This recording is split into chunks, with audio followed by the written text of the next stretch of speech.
এই অংশটা খুব ক্লিয়ার ছিল আমাদের কাজমি স্যারের বক্তব্যে। সেটা হচ্ছে যে actually yoga is related with physical, mental and spiritual impact. So এই তিনটা জিনিসের কম্বিনেশনে আসলে আমরা চলি। আমরা যদি বেঁচে থাকি তাহলে এই তিনটার কম্বিনেশনে আমরা চলি। এন্ড আজিজ ভাই, আমার শ্রদ্ধেয় বড় ভাই, কি বিউটিফুলি বলে গেলেন যে এটা আসলে আমারই প্রয়োজন সবচেয়ে বেশি এবং আমার টিমের প্রয়োজন। As he walked in the marketing team, he knows how মানে কতটুকু স্ট্রেস নিয়ে আমরা চলি।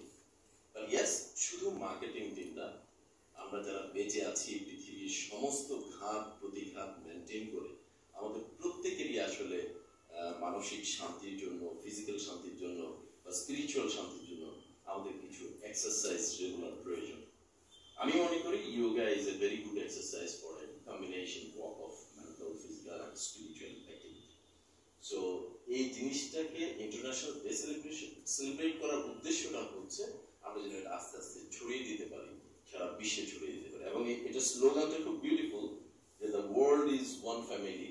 সো আমরা মনে করি যে এটা কোনো বাউন্ডারি মেনটেন করে না। ইটস নট ফর যে it's only for India, not like that, it's for global day today.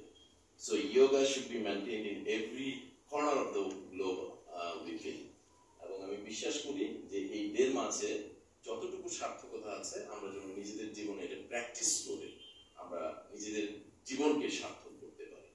ধন্যবাদ সবাইকে এবং আমাকে সুযোগ দেওয়ার জন্য খুবই অসংখ্য কৃতজ্ঞতা।